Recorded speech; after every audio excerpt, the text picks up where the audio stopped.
Long before there was a United States, before the Stars and Stripes, before Washington or New York, or even the Pilgrims, there was simply a mystery. A vast land across the Atlantic Ocean that Europeans struggled to understand. And strangely enough, the two men most associated with the discovery of the New World did not end up giving it their names. The story of how America got its name is a fascinating blend of exploration, ego, mistaken identity, Renaissance scholarship, and a lucky accident that became permanent history.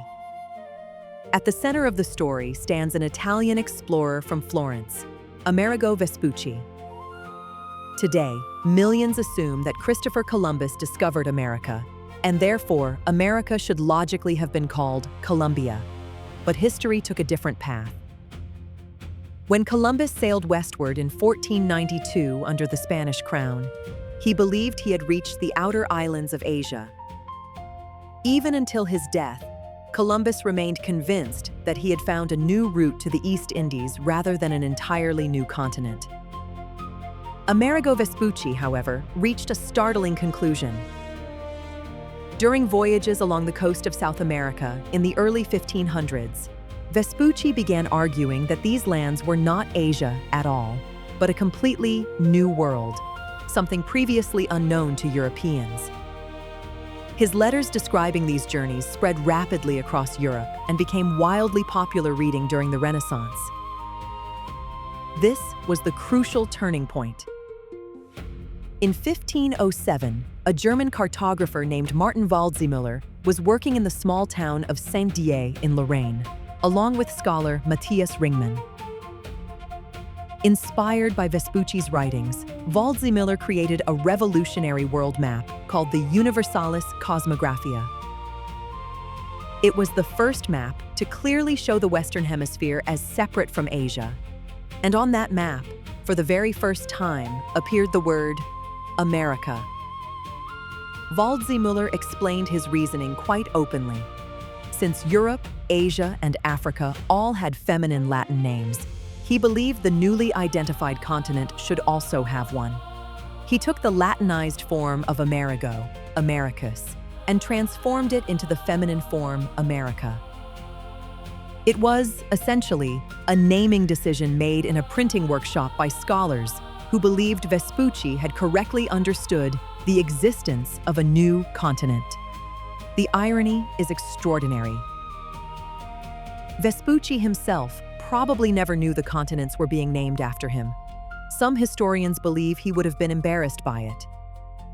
Even more ironic, Waldseemüller later seems to have regretted the decision. After realizing Columbus had reached the New World before Vespucci, he removed the word America from some later maps and replaced it with terms like Terra Incognita, unknown land. But by then, it was too late. The name had escaped into the world. Printers copied the maps, scholars repeated the word, other cartographers adopted it. Within decades, America had spread across Europe and become the accepted name for the newly recognized continents. Spain, interestingly, resisted the name for a long time. Spanish scholars argued that Columbus deserved the honor instead. Some even preferred the name Columbia. But the printing press had already done its work. Once a name appears on enough maps, it becomes reality. There are also alternative theories. One persistent claim argues that America may have been named after Richard Amerigo, a wealthy English merchant from Bristol who financed voyages by explorer John Cabot.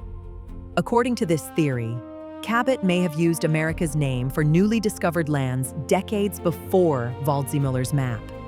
It is an intriguing idea, but historians generally regard the evidence as weak and speculative compared with the well-documented Vespucci explanation. So in the end, the naming of America was not the result of a king's decree, a great ceremony, or an international agreement. It happened because a group of Renaissance scholars believed one explorer had solved the greatest geographical puzzle of the age. A German mapmaker printed a name on a map in 1507. The world simply never changed it afterward. And that is how a Florentine navigator named Amerigo Vespucci, not Columbus, gave his name to two continents and eventually to one of the most powerful nations in history.